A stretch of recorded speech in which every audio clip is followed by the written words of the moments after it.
Hello guys, welcome back to the platform of JRF Adda. मैं मधुश्री हूँ। सो जैसे आप लोगों को पता है कि ट्रेंड एनालिसिस वाला सेशन चल रहा है। न्यूट्रिशन ऑलरेडी ख़त्म हो गया है। यूनिट 1 एंड यूनिट 2 के पिछले 5 साल के क्वेश्चन। आज से हम लोग एक्सटेंशन एजुकेशन एंड कम्युनिकेशन वाले जो यूनिट है उसके क्वेश्चन सॉल्व करने वाले हैं 5 साल के। और उसके बाद हम लोग देखेंगे कि कौन से एरिया से रिपीटेटिव वे में क्वेश्चन पूछा जा रहा है या हर साल कॉमन कुछ एरिया है वहाँ से क्वेश्चन पूछा जाता है, राइट।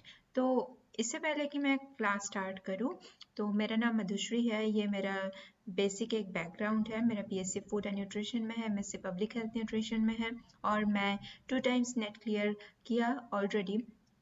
एंड वर्किंग एक्सपीरियंस की अगर मैं बात बोलूँ, मैं पिछले 5 साल से डेवलपमेंटल सेक्टर के साथ जुड़ी हुई हूँ, और मैं एज एन असिस्टेंट प्रोफेसर के तौर पे भी मैंने काम किया है एमएस यूनिवर्सिटी वडोदरा में, ठीक है। और कल से हमारा वेडनेसडे से कल से हमारा बैच कोर्स चालू होने वाला है फॉर होम साइंस दिसंबर एग्ज़ाम के लिए, है ना। If you want to purchase for paper 2, तो वहाँ पे आपको 10% डिस्काउंट मिल जाएगा।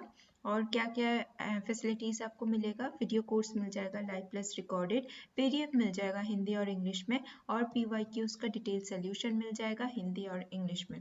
और आपको अगर पेपर 1 और पेपर 2 दो परचेस करना है, यहाँ पे भी आपको 10% डिस्काउंट मिल जाएगा, है ना।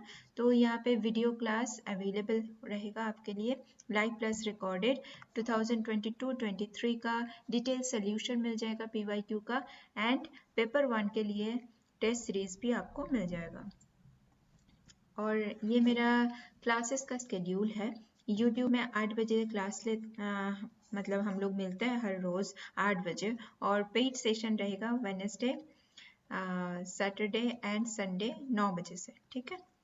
तो लेट्स स्टार्ट देन। जो देखो फर्स्ट नंबर क्वेश्चन है, तो हम लोग 2019 से 23 तक के क्वेश्चन सॉल्व कर रहे हैं, ठीक है।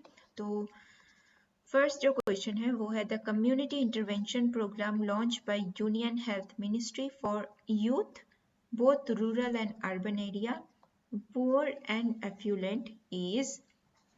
यहाँ पे आपके 4 ऑप्शन है, NFSM, सबला, RKSK and NGCP।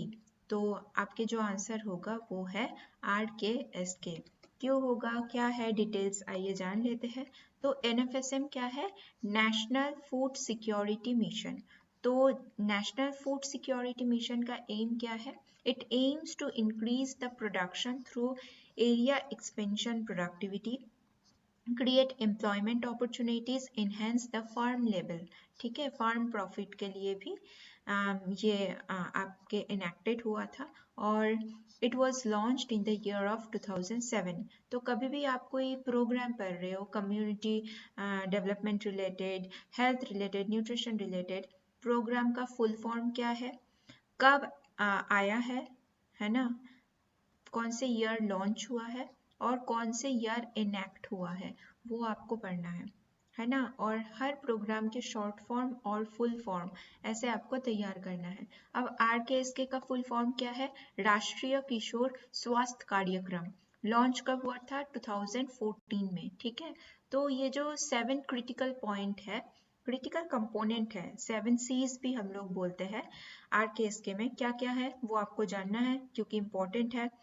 Coverage, content, communities, clinics, counselling, communication and convergence, ठीक है। और RKSK include 6 strategic priorities area. क्या क्या है, कौन से प्रायोरिटी एरिया पे काम होता है? Sexual reproductive health, nutrition, non communicable disease जिसको NCD भी बोला जाता है, substance misuse, injuries, violence including gender based violence and mental health। अब NGCP क्या है? NGCP है नेशनल गॉइटर कंट्रोल प्रोग्राम, और इसका जो पिछले का नाम था, है ना, ये तो रीनेम वाला न्यू वर्जन है, नया नामकरण हुआ है। पहले का क्या नाम था? पहले का नाम था national iron deficiency disorder control programme, जिसको NIDDCP भी बोलते हैं। अब गोल क्या है NGCP का? To bring prevalence of IDD to below 5% in the country and to ensure 100% consumption of adequately iodate salt 15 ppm at household level। Objective क्या है?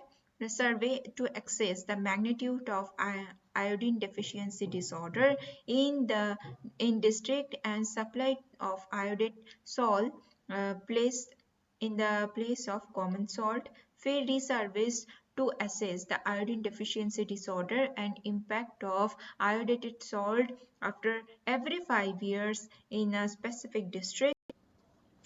अच्छा, सेकंड नंबर क्वेश्चन में क्या पूछा है? Sensitivity to a problem is creativity, awareness, intelligence and knowledge. तो answer would be awareness. ठीक है. सेंसिटिविटी मतलब क्या है? संवेदनशील, है ना, संवेदनशीलता जिसको भी बोलते हैं, है ना.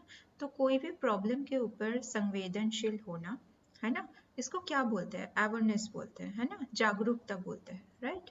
नाउ 3 नंबर क्वेश्चन क्या है? One of the internal constraint in the implementation of the project is, यहाँ पे 4 ऑप्शन दिया है. Improper feasibility of report, government policy, document desired by the financial institution and licensing. तो answer would be improper feasibility of the report. यहाँ पे क्या देखो, keyword है इंटरनल. तो आपको कोई भी अगर कोई प्रोजेक्ट हो उसको इम्प्लीमेंटेशन कर रहे हैं, है ना, तो ड्यूरिंग द इम्प्लीमेंटेशन कोई भी इंटरनल, अगर कोई इंटरनल मुश्किल है, कंस्ट्रेंट बोल सकते हो, क्या हो सकता है? गवर्नमेंट पॉलिसी, ये सोसाइटल अप्रोच में बोल रहे हैं, सोसाइटी के ऊपर है ना. Document desired by the financial institution, यहाँ पे कोई भी एक एरिया नहीं बोला है.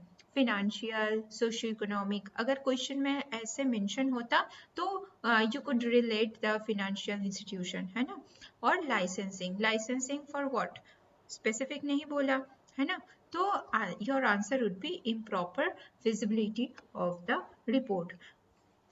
नाउ 4th नंबर क्वेश्चन क्या बोला है? The term used to refer to a person who control or select the content that reaches an audience known as, यहाँ पे 4 ऑप्शन है. Watchman, gatekeeper, housekeeper and guard. तो आंसर वुड बी गेटकीपर, है ना. तो कम्युनिकेशन के जो barriers है ना, उसका पार्ट है. तो गेटकीपर से हर बार आपको क्वेश्चन मिलता है.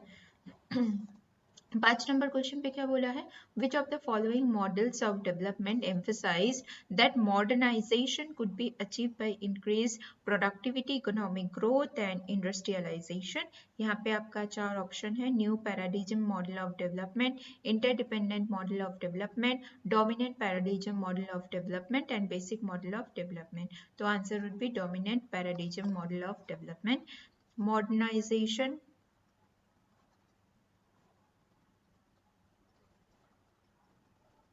है ना, modernization development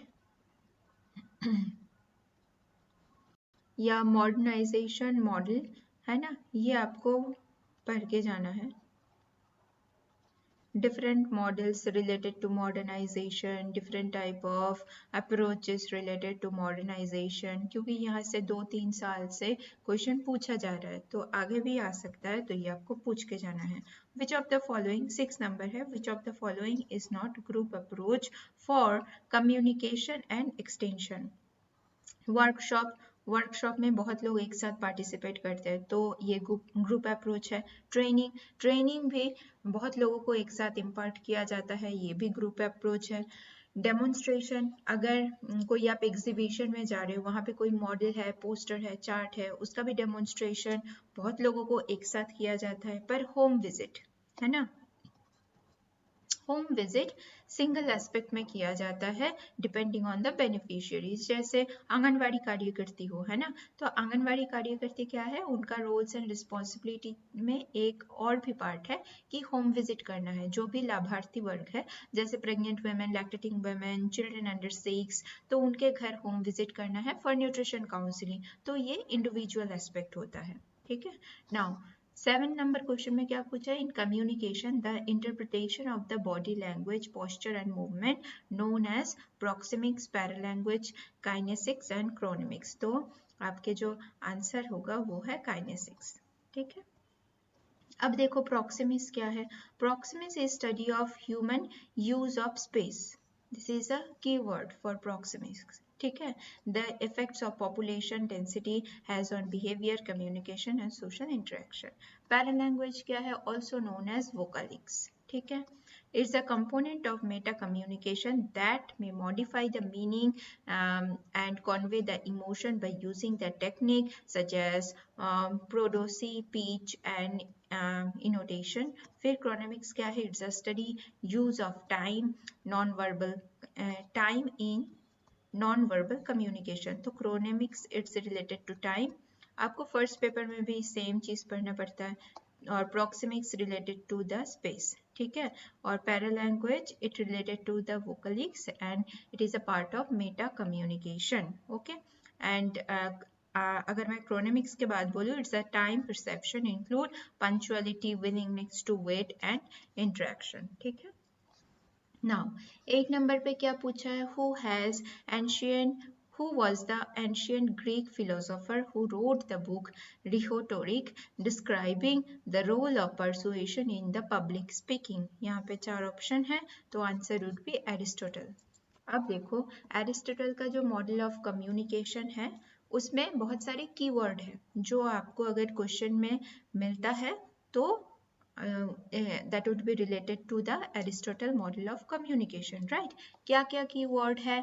linear and speaker centric model, public speaking, rhetoric, है ना? ये कीवर्ड है, ठीक है.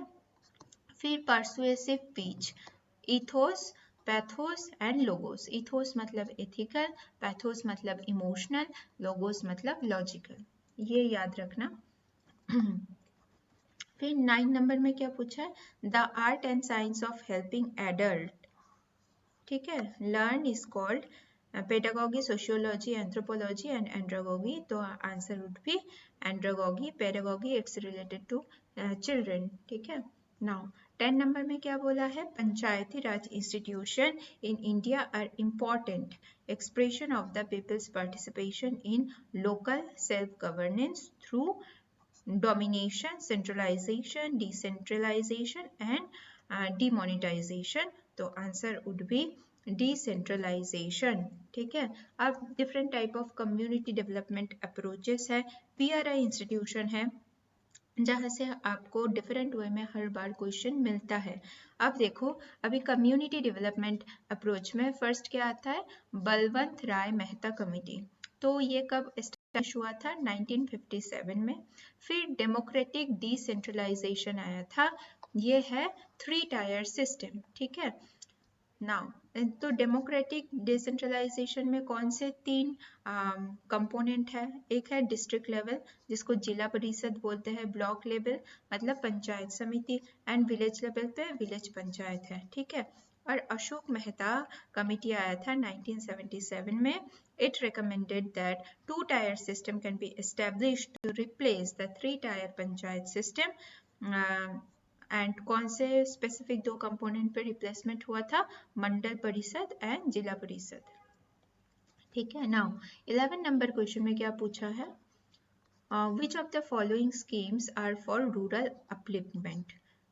देखो, सेम क्वेश्चन आपको पहले भी मिला है. रूरल अपलिफ्टमेंट, यूथ डेवलपमेंट के ऊपर जितने भी हेल्थ रिलेटेड स्कीम है, फिर सोशल इश्यूज रिलेटेड स्कीम है, वो आपको पढ़ के जाना है. क्या क्या यहाँ पे ऑप्शन है? SSY, MNREGA, PMGSY, DDU, JKY and ICDS. ठीक है. तो answer would B B, C, D. SSY नहीं होगा, फिर ICDS ये भी नहीं होगा. ठीक है. अब देखो, PMGSY क्या है? PMGSY है प्रधानमंत्री ग्राम सड़क योजना. ठीक है.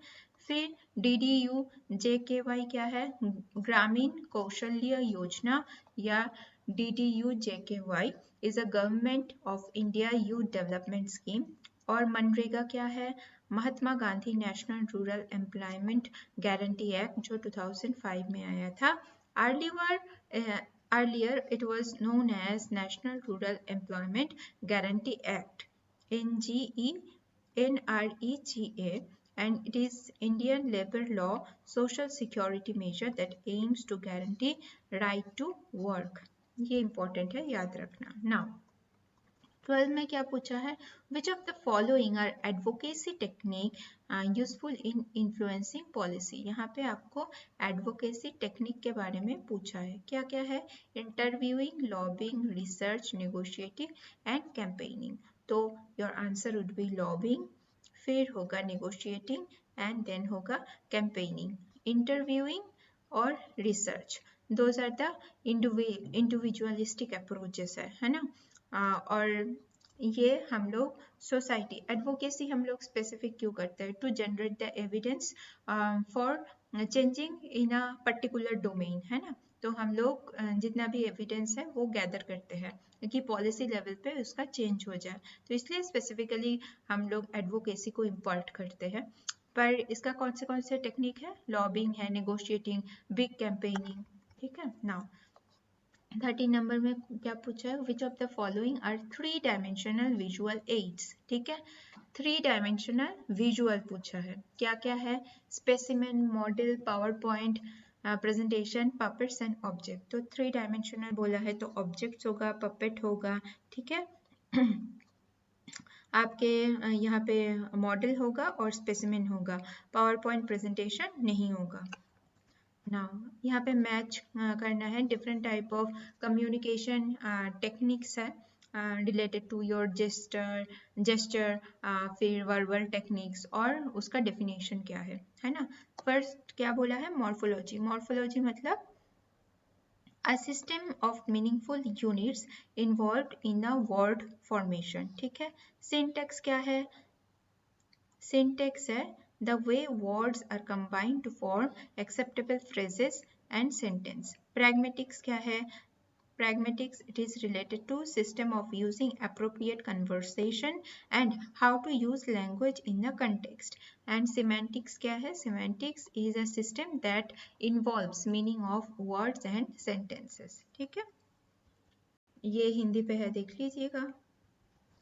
नाउ यहाँ पे different type of spaces of communication zones दिया है और यहाँ पे अकॉर्डिंग टू दैट लिस्ट 2 में आपको different type of distance measure दिया है, आपको उसके साथ लिस्ट 1 के साथ लिस्ट 2 मैच करना है। क्या बोला है, सोशल स्पेस। तो सोशल स्पेस क्या है, x tends with in a radius of 4 feet to 12 feet of a communicator. Public space क्या है, public space is a start from 12 feet may extend up to 25 feet and range of eyesight, hearing of a communicator। Intimate space क्या है, it extend within 18 inches 1.5 feet of a communicator। Personal space क्या है, extend within a radius of 18 inches 1.5 feet and to 4 feet of a communicator, ठीक है। यहाँ पे हिंदी पे है। नाउ assertion रीजनिंग में क्या बोला है, assertion में क्या पूछा है, communication serves to construct as well as reflect family relationship. बिल्कुल ट्रू है। तो कम्युनिकेशन इज अ मीडियम, है ना, जो एक वेल कंस्ट्रक्ट फैमिली का बिल्डअप करने में मदद करते हैं, राइट। रीजन में क्या बोला है, a family member spend so much time with each other they use and understand communication shortcuts, है ना। फिर इडियोसिनरीज में include and exclude and outsider. तो बिना कुछ बोले ही बहुत कुछ समझ जाता है, जैसे मम्मी, है ना।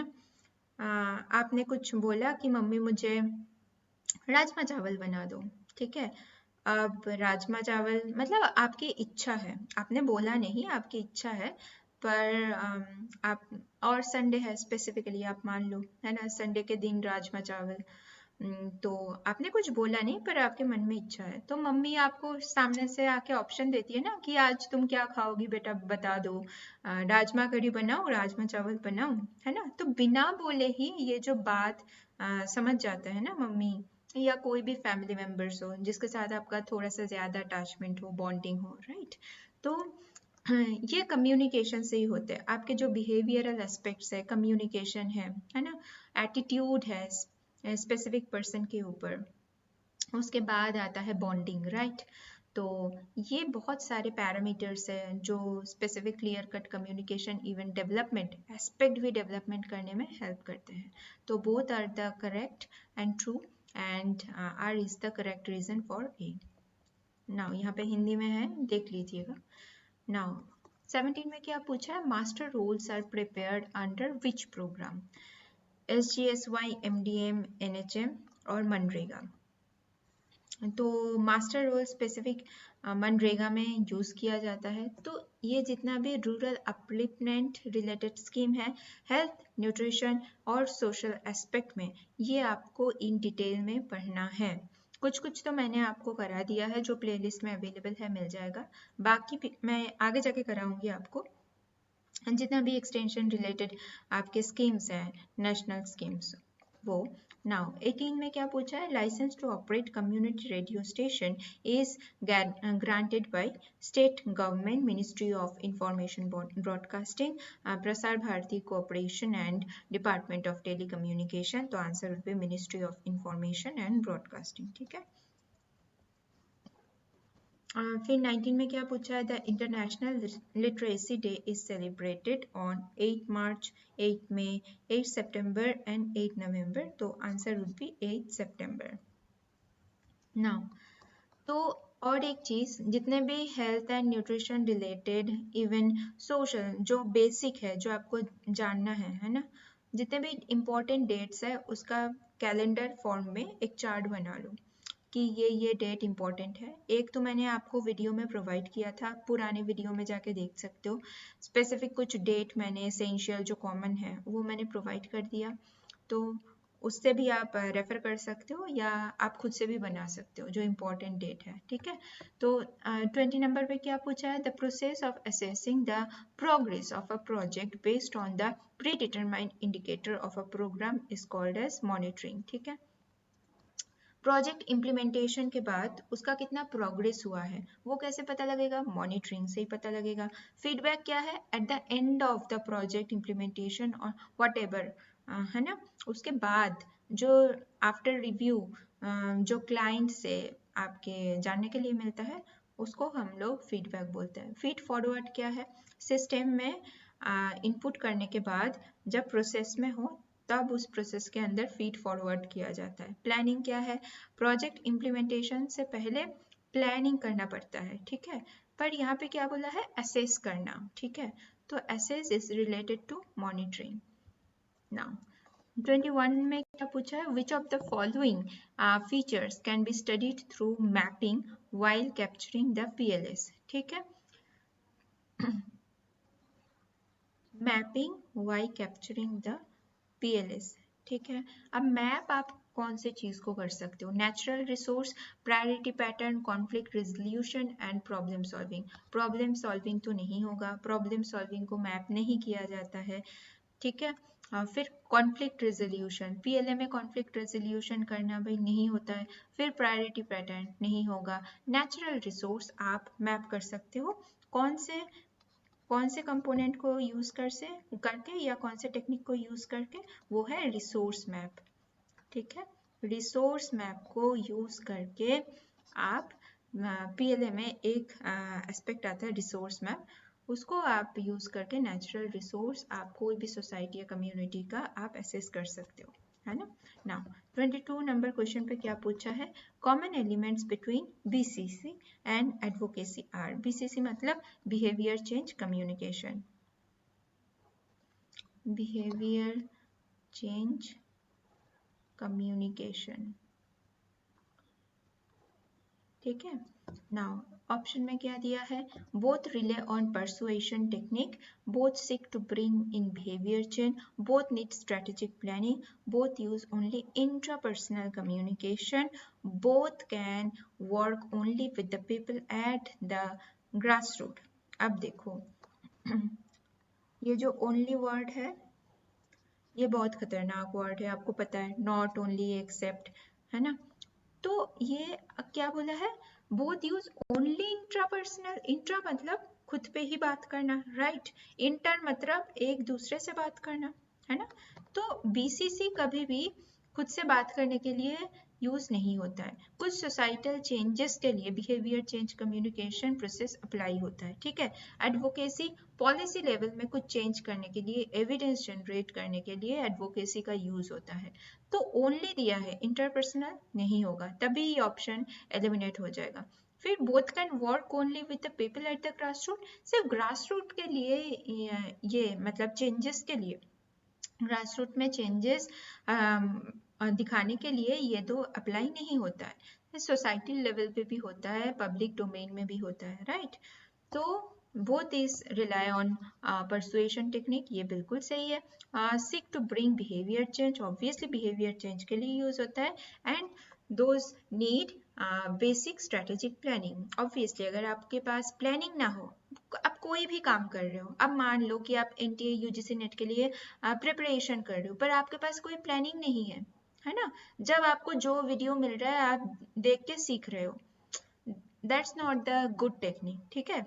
मैंने पहले ही बोला था कि एक डेली रूटीन सेट कर लो। पहले तो आप देख लो आप कितने पानी में हो, खुद का एक सेल्फ असेसमेंट करना बहुत ज़रूरी है।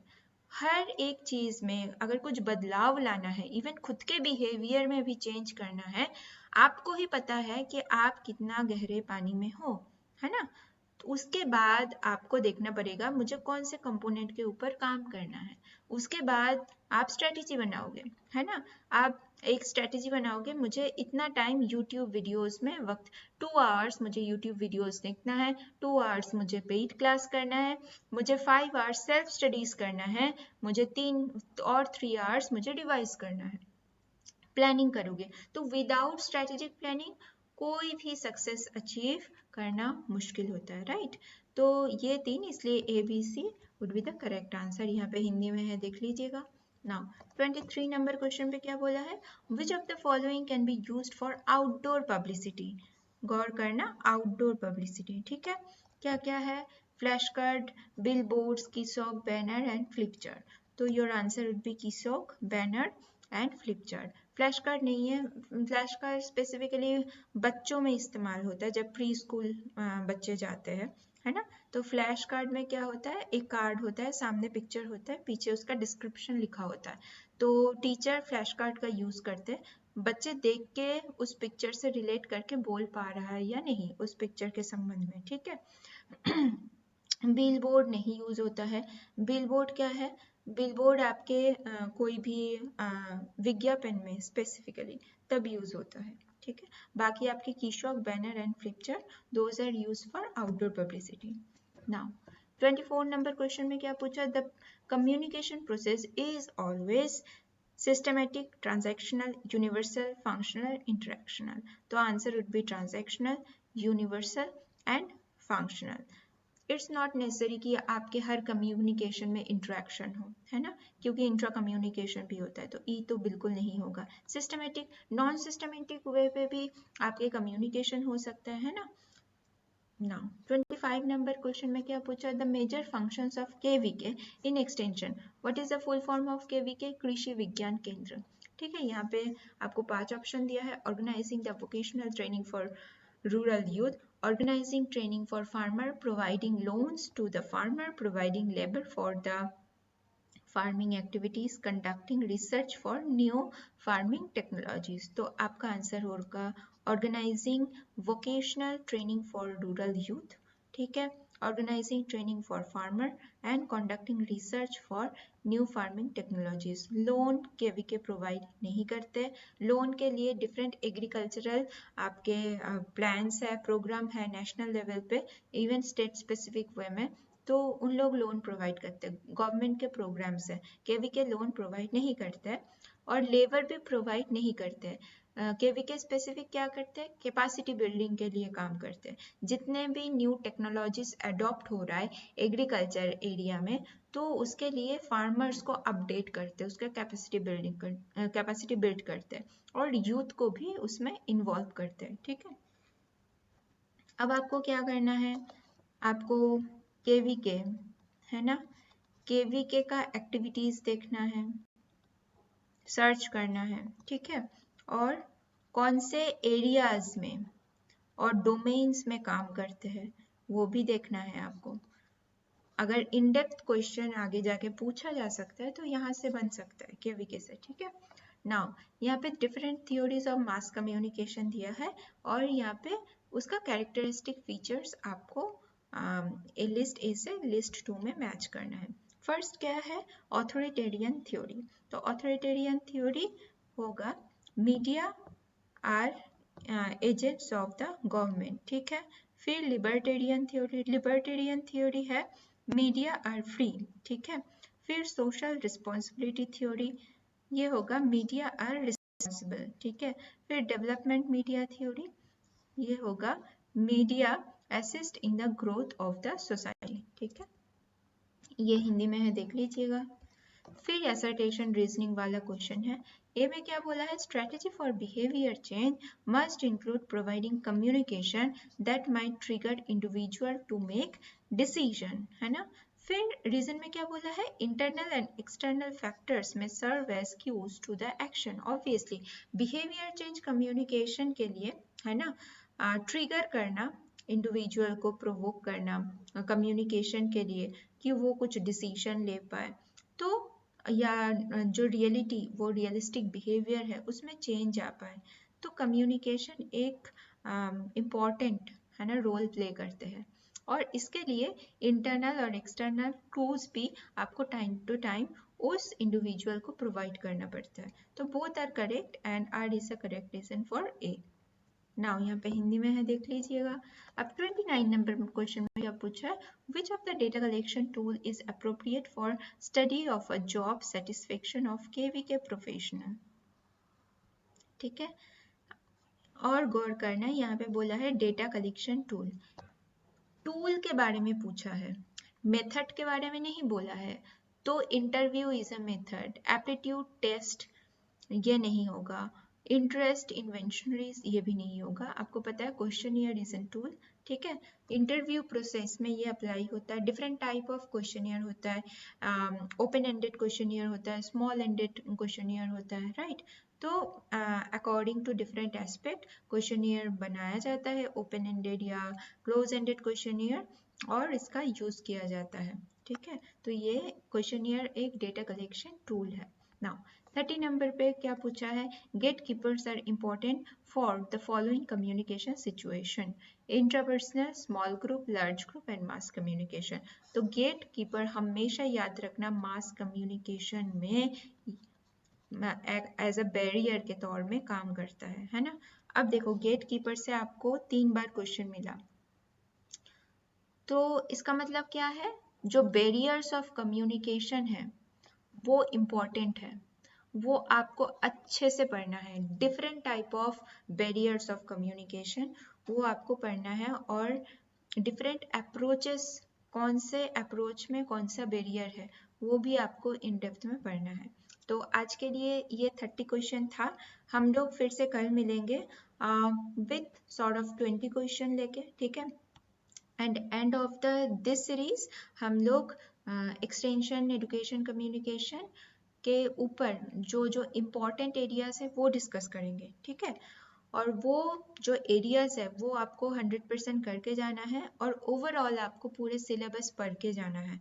इट डजेंट मीन कि मैं ट्रेंड एनालिसिस करा रही हूँ आपको, मैं एक एस्पेक्ट दे रही हूँ आपको, मैं जस्ट एक ना ब्लूप्रिंट दे रही हूँ। आप बता सकते हो रिसर्च के पहले आप लोग एक ब्लूप्रिंट करते हो, राइट। तो मैं आपको एक ब्लूप्रिंट प्रोवाइड कर रही हूँ कि देखो यहाँ से क्वेश्चन बनता है, ये ट्रेंड है, आपको ये एरिया बहुत अच्छे से पढ़ के जाना है, ठीक है। नाउ अभी जो क्या है, कल से वेडनेसडे से हम लोग बैच स्टार्ट करने वाले हैं होम साइंस के लिए।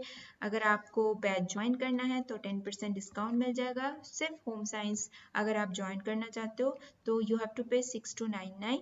वहाँ पे आपको लाइव और वीडियो क्लास मिल जाएगा, PDF हिंदी और इंग्लिश में मिल जाएगा, एंड PYQs 2022-23 का डिटेल सोल्यूशन आपको मिल जाएगा।